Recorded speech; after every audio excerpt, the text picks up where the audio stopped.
Yeah, well, like I can accept the occasional error. I'm just not willing to accept that Bo Bichette is going to be a subpar defender for the rest of his career. Like, Yes, sir.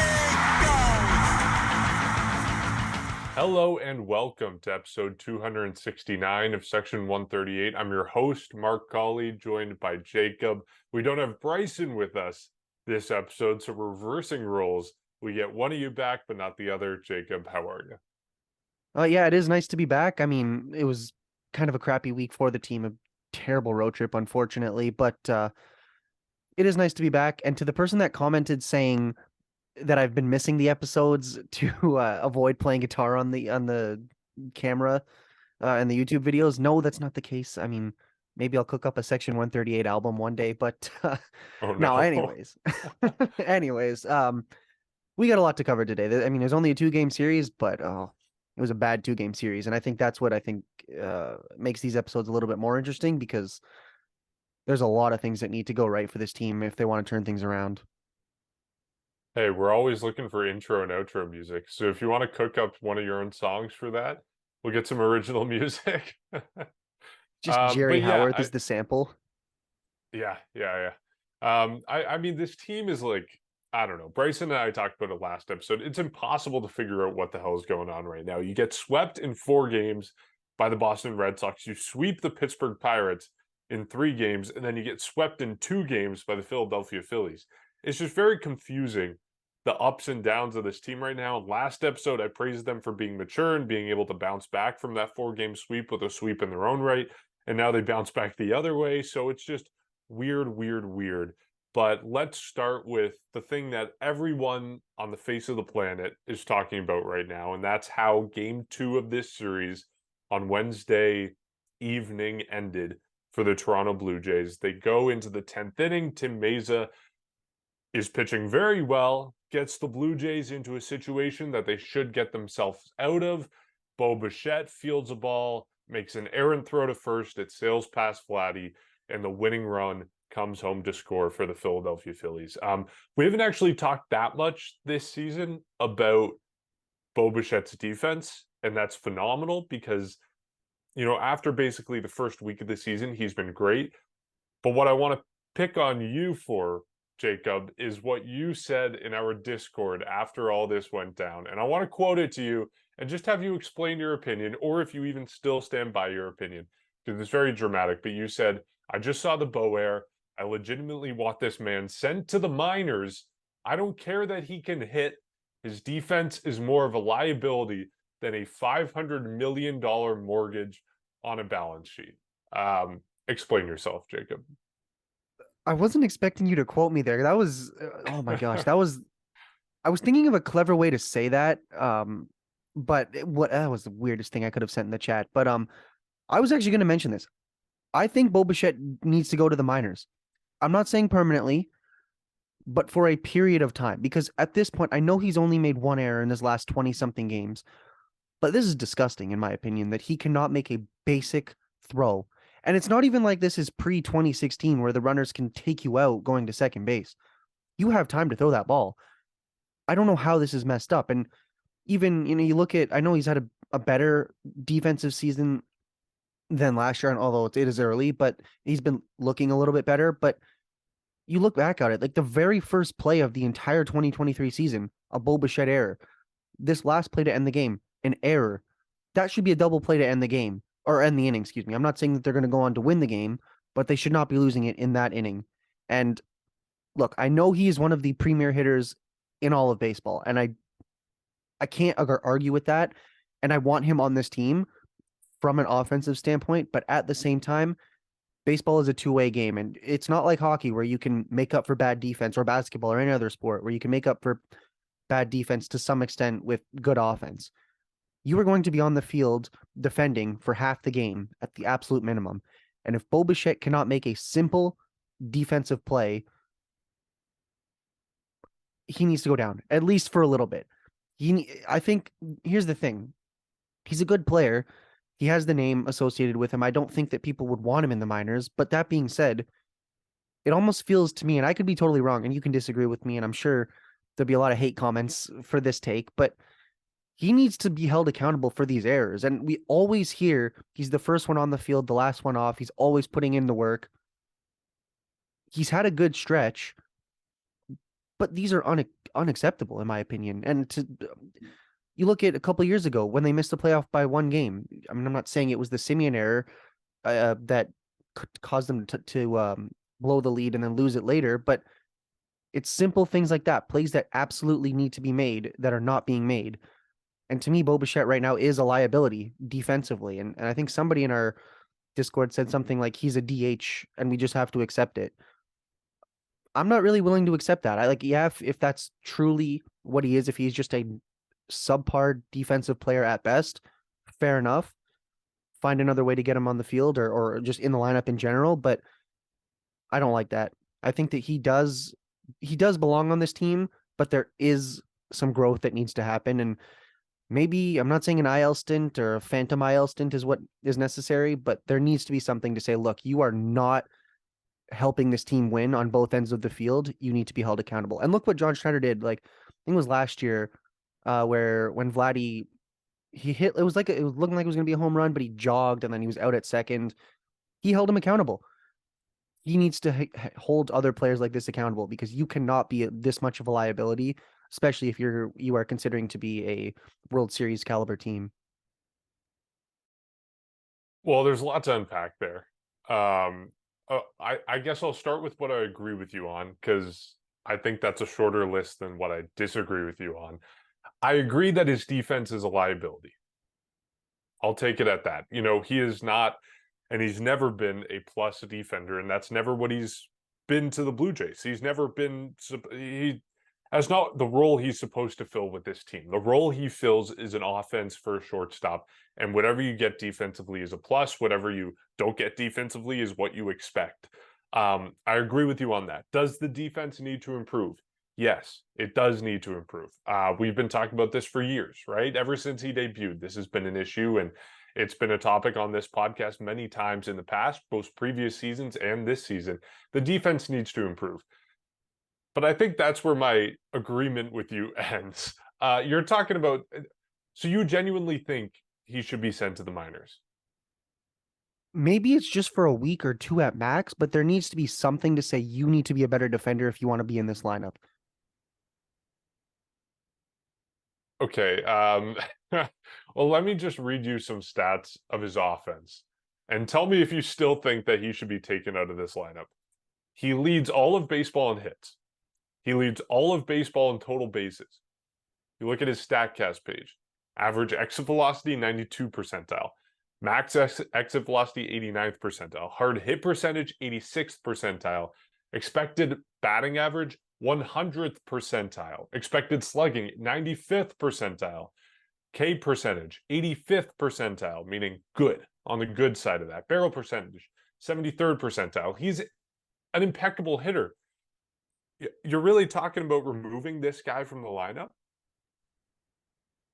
I'm not saying that the lineup will not suffer, but he cannot be this bad defensively. And you can't not make these routine plays. And look, I get it. They're going to be plays from time to time. Look at Matt Chapman. I can't remember when it was, a couple of weeks ago, or there were a stretch of a few games where he just was making a couple bad throws. It's going to happen. But with Bo Bichette, it's almost like every time the ball's thrown to him or hit to him or just whatever, it's in his vicinity, I hold my breath and I get a little nervous. And I don't want that to happen. I don't want to be down the stretch at the end of the season, playoffs, whatever, and thinking, oh no, is he going to make a play? I'm not saying this minor thing or going to the minors is a permanent thing at all, but you need to know I that would hope not. no, and absolutely not. I just want to make that like abundantly clear. But you need to be, if you're John Schneider, if you're the Blue Jays, you need to say, look, you are a good player, but right now you are hurting the team in this way, and you need to be better. I know I'm gonna I mean, get hate look, for again, this for yeah, sure. well, Like yeah, like I'm definitely in that. the minority here.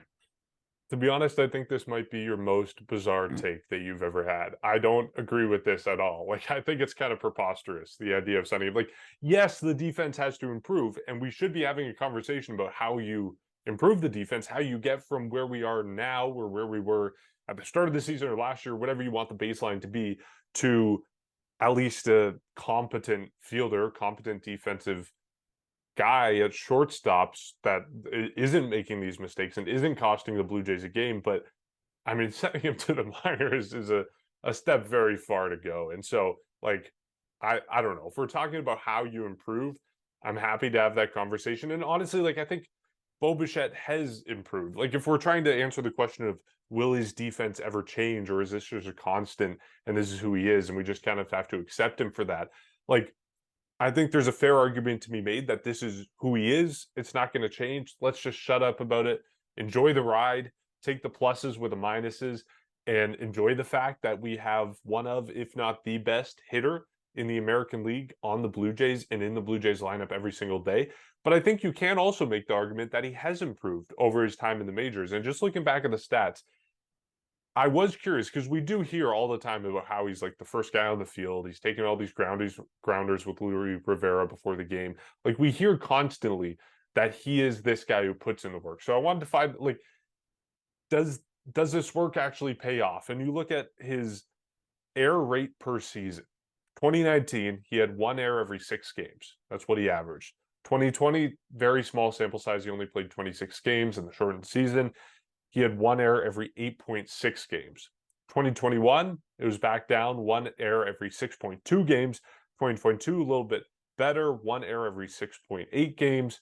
And then 2023, so far this season, including yesterday's error to lose the ball game, he's averaging 1 error every 9 games. So I think it's fair to say his defense has improved. And before yesterday's error, he had gone a month without committing an error. Like I said earlier, he committed 3 errors in about the first week of the season, and then he went a month without committing an error.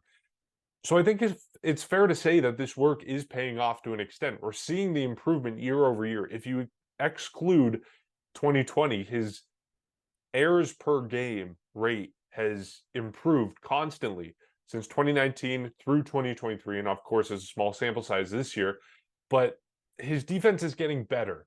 And so I think that work is starting to pay off. Do we wish it could go faster? Yes. Like, he's been in the majors for what, 4 seasons now. He's in his 5th season. I guess 3rd full season if you really count 2021, 2022, and then this season. But it's improving. Would it be wonderful if it went faster? Yes, it would. But to be honest, I'm kind of in the camp that we just have to accept this is who Bo Bichette is. You can't really do anything dramatic to change it. I think the bat makes up for it. I'm ready to just kind of accept who he is, even if he does make these mistakes, even if I do sit on my couch, head in my hands, yelling at Bo Bichette every other night, or I mean, in this case, 1 night a month for losing a ball game. Like, those days are going to come. I think we have to accept that's who he is, and he's still a plus for this team.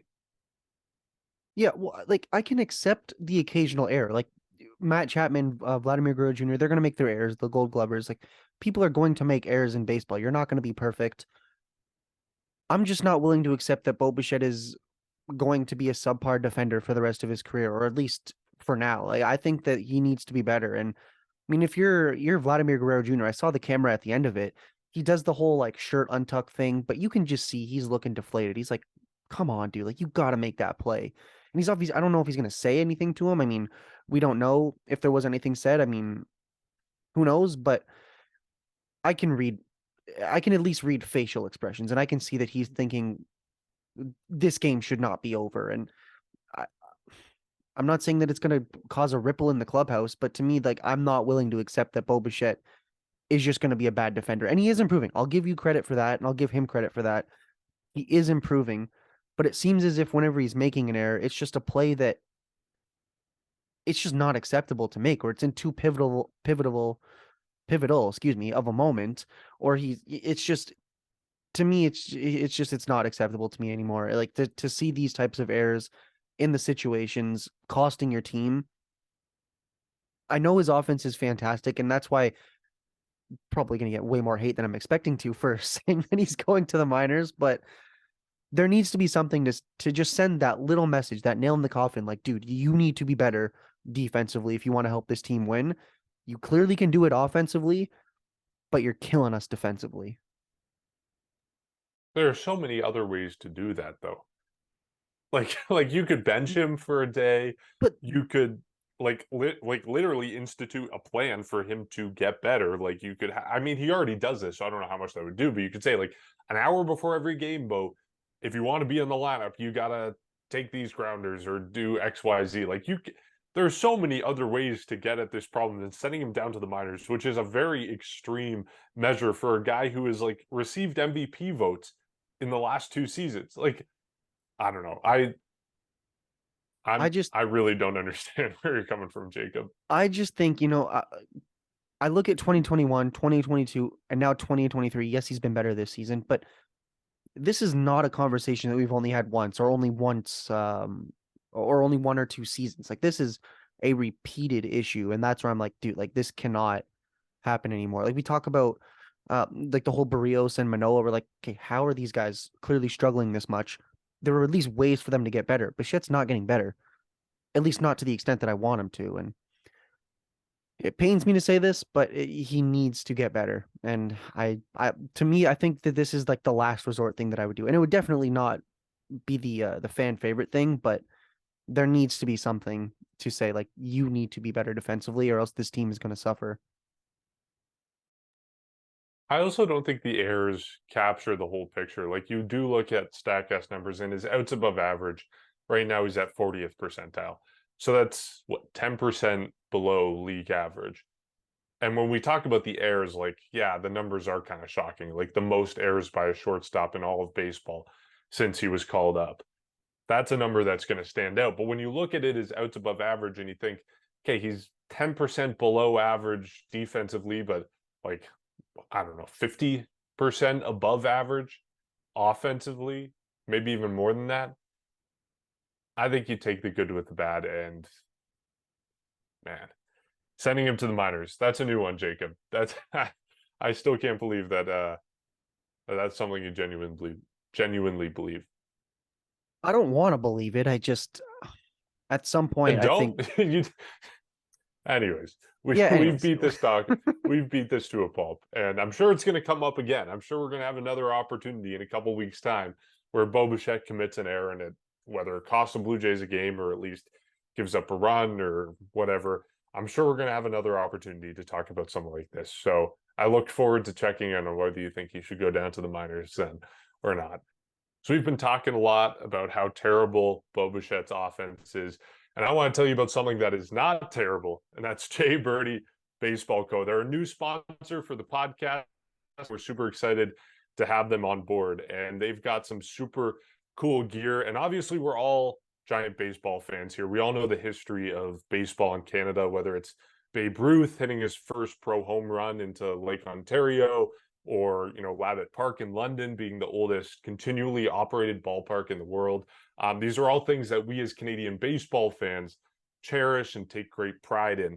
And now you can celebrate this legacy with Jay Birdie Baseball Co. They've got t-shirts, crew necks, hoodies, and they've got a ton of more exciting gear on the way. It's must-have apparel for any Canadian baseball fan.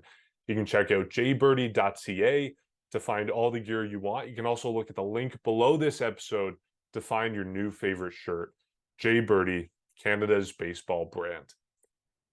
All right, so the next thing we have to talk about is another con from this series. We had 2 starts and they were kind of dueling pitchers. The Blue Jays had Kevin Gausman in Wednesday's game and he pitched a gen, and then they had Alek Manoah in Tuesday's game, and he's been in a rut, and he continued to be in that rut on Tuesday's game. I don't know. There's a lot of analytics out there about how his slider isn't working and how he's not getting swings and misses anymore. And I think it's his last 2 games have been 2 of the 3 worst starts in his career for swings and misses. So the numbers jump off the page from there. And obviously something is wrong with him. I don't know. I have a hard time getting really worried about him because I think when you talk about Alek Manoah, like he had a lot of success in 2021, obviously a lot of success in 2022. He hasn't really struggled professionally up until this point in his career, but I have faith that he's going to be able to turn things around. I mean, as much as maybe it doesn't matter to some people, he's been through a lot off the field. I think he's going to be able to figure it out on the field. And I mean, guys go through this. Like pitchers go through periods of their career where they just struggle. And whether hitters have picked up on something or whether it's something with a grip on his slider or whatever it may be, I'm confident that he's going to figure it out. I'm curious what you think, Jacob, if you're in the same boat or if you're a little bit more worried about the rut that Alek Manoah is in right now. Well, I was definitely. I'm not extremely worried, but I'm not as worried, if that makes any sense. Like at the beginning of the season, it was like he gets opening day, he gets the home opener. Maybe it's still the jitters, like back in the playoffs. He's not necessarily been there, at least in most of his starts. I mean, you're looking at it, only 4 2/3 against the Phillies, 5 innings against both the Red Sox and the Mariners, 7 innings, seven, was that the shutout? Yeah, the 7 shutout innings against the Yankees. So like, he's had stretches where he's good, and then he pitched 7 innings against Royals, 7 shutout. I mean, the Royals are pretty bad, but still, whatever. He's still able at times to rebound and be that pitcher that we expected him to be. So I'm not as worried. I mean, the slider is definitely a little bit concerning. He can't seem to locate it. And then you look at it like if you're not locating the slider, he's then is starting to struggle with the fastball location. And then pitchers or hitters are like, okay, well, I'm not going to swing at an outside pitch because it's most likely going to be more outside than I think it's going to be. Or maybe he's not going to get that favorable call because he's not painting the corners or just he's not pitching as ideally as he wants. And then that kind of snowballs into a bigger issue as the outing goes on. But I don't think that this is going to be anything that carries on for the rest of the season. I mean, we are approaching the middle of May, which means, I mean, you're getting close to that 2/3, or sorry, 1/3 of the way mark throughout the season, but he will turn things around. I think the only thing that I guess hurts the Blue Jays is their next little bit of the schedule isn't the easiest. I mean, they go home, play Atlanta, Yankees, Orioles have been pretty good. Then the Rays, Twins, Brewers, like so it's not going to be the easiest schedule for him, but I do think that he will turn things around. And Phillies are, I mean, they kind of struggling. Not, I mean, they're not doing as well as people expected them to do this season so far to this point. But I still think that Alek Manoah will turn things around, and he knows he can. Like if it really is jitters, like just look at last season, look at the season before that, look what you were able to do. He is clearly a talented pitcher who is just going through a bit of a rut. And look at last year, 2022. He pitched more than 5 innings every single time. 2021, I think he only did it except for once or twice, something like that. And where obviously the numbers are nothing compared to that. He's consistently only doing 4 innings, 4 2/3, something like that. But he can turn things around because he has proven in the past that he can just thrive under the bright lights of just major league games. So I do think that he will turn things around. It's going to need to start happening soon. I mean, you look at, the Blue Jays unfortunately don't give Kevin Gausman any run support. Alek Manoah is kind of struggling. I mean, Kikuchi and Barrios have turned things around to some extent. And then you look at Chris Bassett, kind of been a bit of a roller coaster of a season for him. But the rotation as a whole, it's been not what we've expected it to be. But I think if Alek Manoah can turn things around, him and Kevin Gausman can easily anchor this rotation. And easily, both of them are number one aces on any team. They're just 1A and 1B, I think, because of the fact that they're both on the same team. But I think Alek Manoah will turn things around. It's going to need to start happening soon. Getting a little bit more nervous with each start, but I do trust that when it's all said and done, you look at down the line, September, October, hopefully playoffs, he will be a key contributor because he will have turned things around and he will have let this bit of a bad start to the season get behind him. Yeah, it is true that we are kind of, I guess we're at like the 25% way through the season mark. Like we're at the quarter mark of the year so far. So like I think that's probably my biggest source of concern is the fact that we are starting to get like some legitimate sample sizes in with a lot of these guys, and the fact that we really haven't seen it from Alek Manoah yet this year, aside from that start at Yankee Stadium, as you mentioned, against the Yankees. Like that's really the only time this season when he has been himself, like who we expected him to be at the start of the year. And so I guess that's one area of concern, the fact that it's taking so long and we haven't really seen him totally click yet. And I guess that begs the question of how long this is going to last. I don't think any of us know. But I mean, one bright side that I'd take is the fact that he hasn't really been blowing up.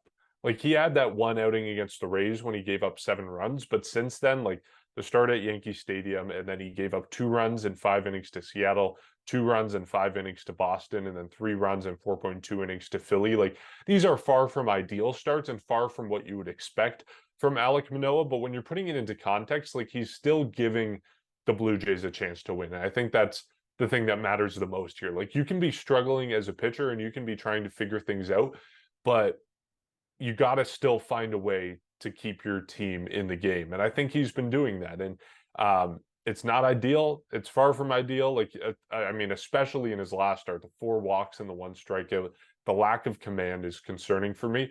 But the fact that he's able to keep the Blue Jays in the game, to me, is the most important thing. And that's why I guess I have a hard time getting worried about him, because obviously he's struggling. Obviously he's dealing with whatever the hell he's trying to figure out. But if he's keeping the Blue Jays in the game, if you can still win a game when he starts, I don't know. I have a hard time being concerned long term.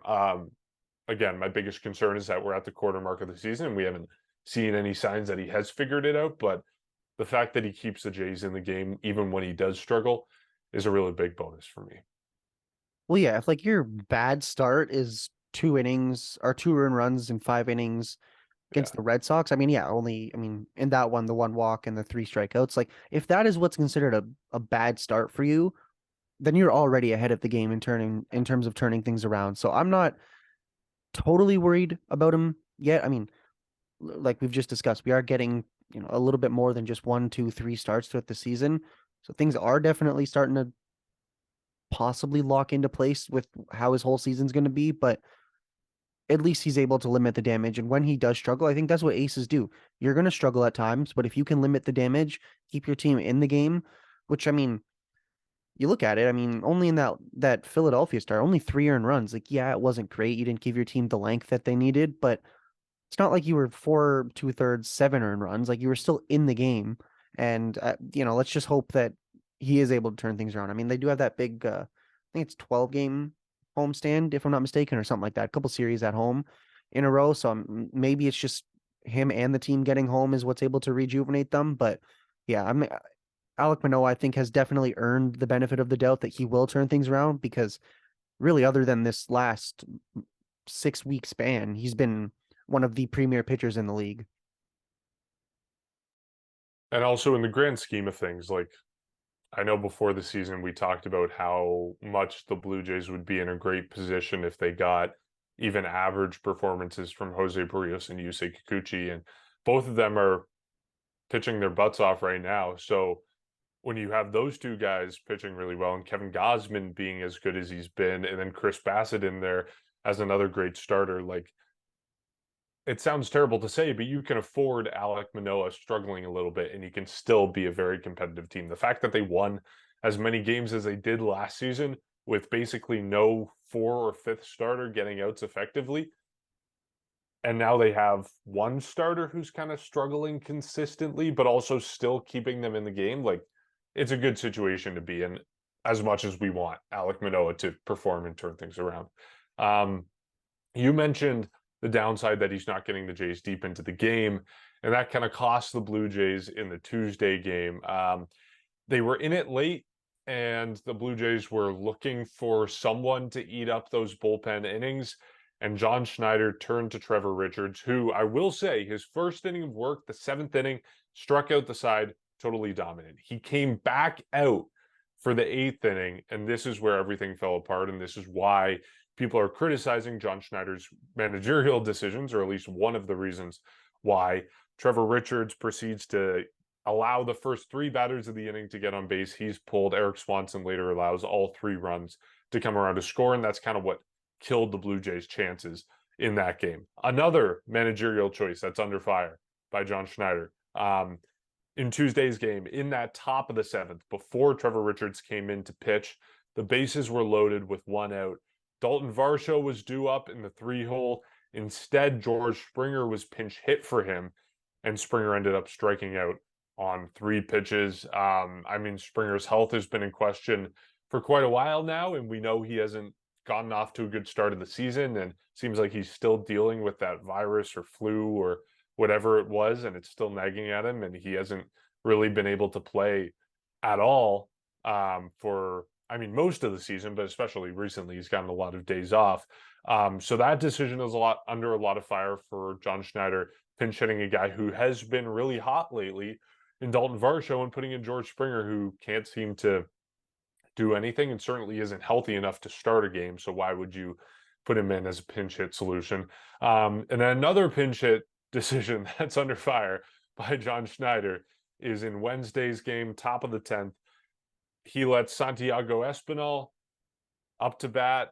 He gets out, and then Kevin Kiermaier comes up, or at least is supposed to come up, and he's pinch hit for with Alejandro Kirk. And it would have seemed that the splits would indicate otherwise. Santiago Espinal has been cold, has been off to a bad start to the season, and Kevin Kiermaier has been, not an all-star, but an adequate offensive bat. And instead of pinch hitting Kirk for Espinal, you pinch hit Kirk for Kiermaier. So that's a decision that people didn't like. So overall, 3 key decisions that a lot of people take issue with John Schneider over.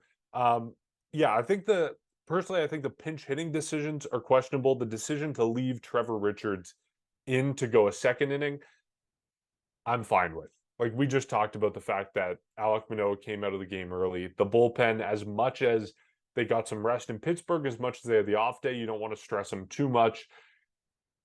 I'm fine with the decision having Trevor Richards go into a second inning.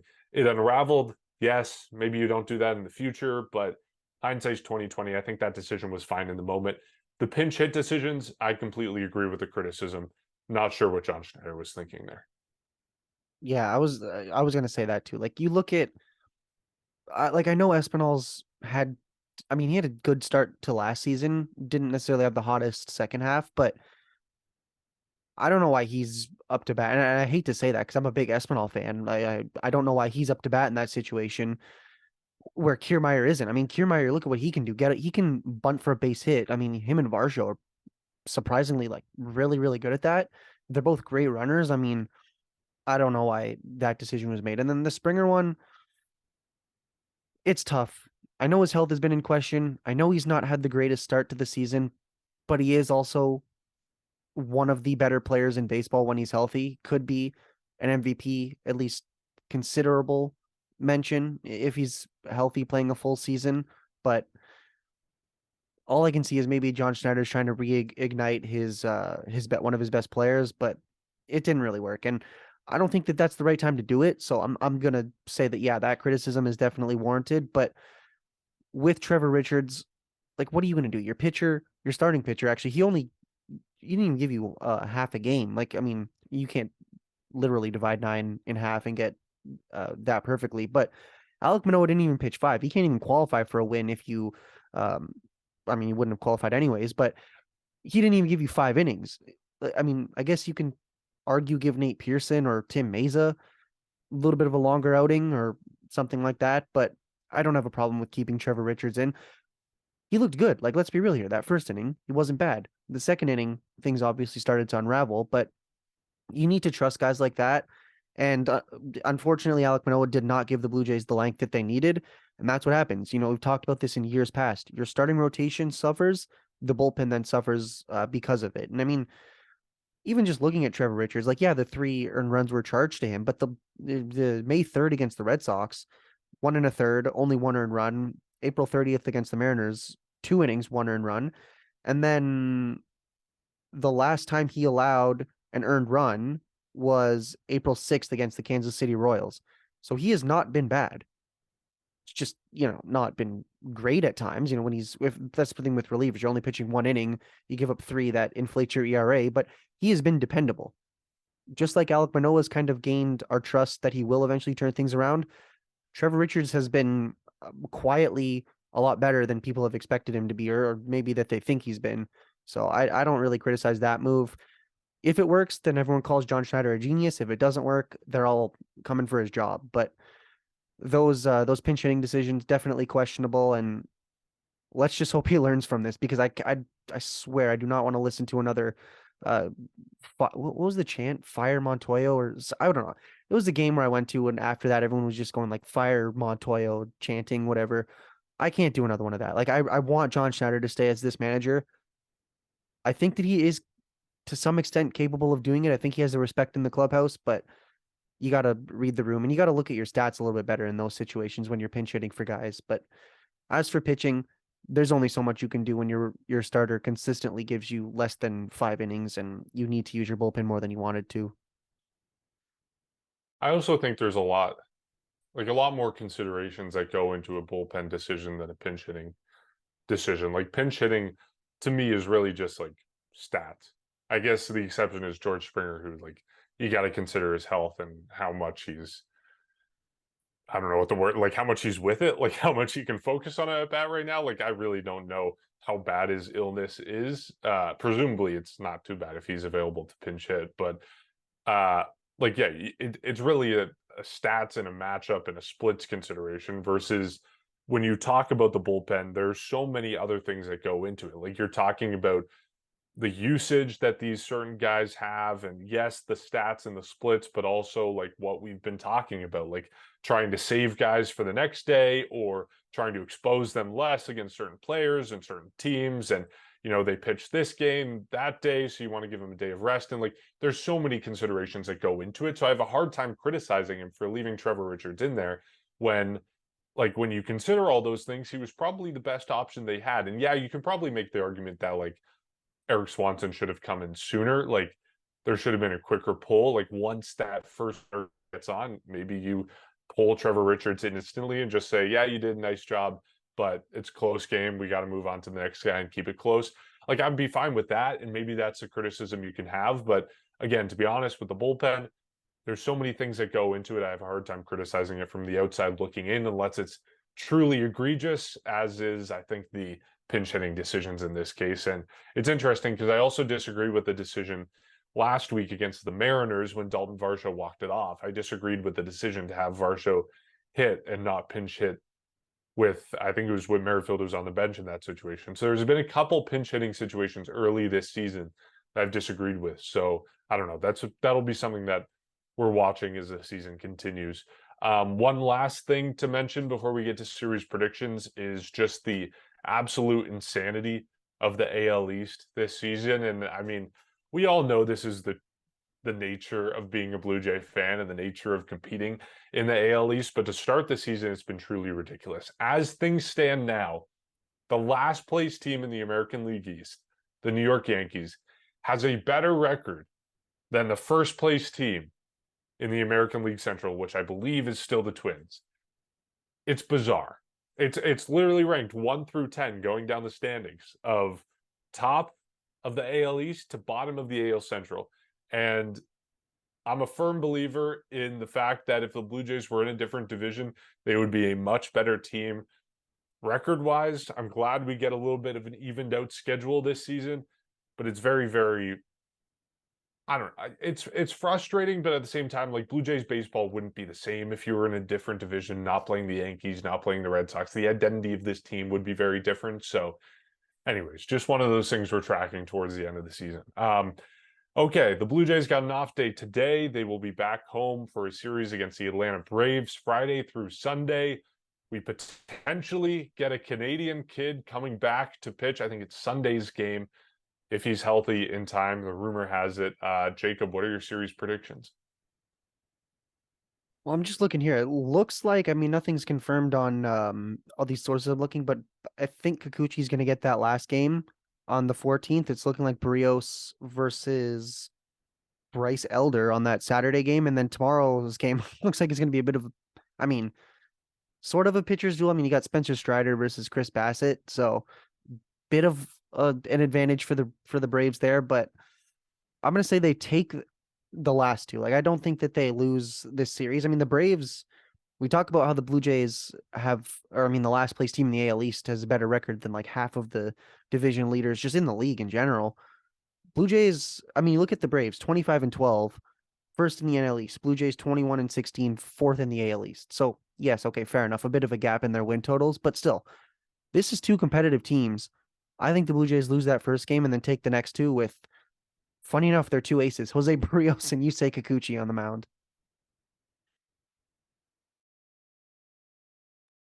I'm with you in they win 2 games, they lose 1 game. The game I say they lose is going to be the Mother's Day game on Sunday. It's Yusei Kikuchi, as you mentioned. probably our Canadian kid on the mound. On the other side of things, the Braves haven't announced it yet, but I think they're going to lose that one. I think they'll win the Bassett start, and I think they'll win the Brio start. But both of those are going to be tough games because, as you alluded to, the Braves have really, really good pitching in those two matchups. So we'll see what happens. I'm going to go they lose Sunday. Bryson also submitted his prediction. He's also going 2 of 3. He says they lose Saturday. So all of us have it covered. If they go 2-1, one of us is getting the perfect guess. Just to update the standings, Jacob, it's not looking great for you, man. How did I go? What? After, Hold on. Yeah, go on. well, yeah. So before this series, you were in second. I was in third. But this past series, you said they would sweep 2-0 over the Phillies. So you automatically get -2 points because of that. Bryson and I both said they would split it. So we're at 0 points because +1 for the win, or +1 for the predicted loss, -1 for the predicted win. So as things stand now, Bryson still has a very sizable lead. He's at 23 points. I'm at 17 points, and Jacob, you're at 16 points on the season. Oh man. You don't look happy about the fact Well, that you're in last. this road trip was a mess. I mean, they get swept was. twice. They get swept twice, sweep one. Like, holy. Toronto sports has been Yeah. a mess this last 6 weeks, honestly. None of us really had any good predictions on this road trip. Like, in total for me, my road trip was -3 points. Bryson's was -1 point, and Jacob, you you had a Don't very even say rough it. Don't road even trip. say it. You got Okay, say it. -5 points on this Oh. road trip. So you, after that series against Seattle, you were at 21 points, and now you're at 16 points. It's quite the fall from grace. Well, that's bad. Bigger fall off than the Yeah. Leafs in those first 3 games, which I didn't mention until now. Wow. It took you Almost what, got through 45 it. minutes to talk about the Leafs? I'm amazed. That's a record. If you want my prediction for that, Leafs in 7. But anyways, this is a Blue Jays podcast. Wow. Yeah. It's Panthers in 5. Not happening. Okay. On that note, we'll wrap it up for today. Thank you to everyone who listened to this episode. We really appreciate it. As always, you can support our podcast and check out everything we're doing at the link below this episode. It's also the link in our bio on social media, which is at Section 138 Pod, Instagram, Twitter, TikTok. A reminder once again to check out JBirdie. The link to their gear is below this episode, or it's jbirdie.ca. They got some awesome stuff going on. And you can, as always, rate and review our podcast wherever you get your podcast to help spread the word about what we're doing. All right, 3 games against the Braves. We're excited. Mother's Day weekend back home in Toronto.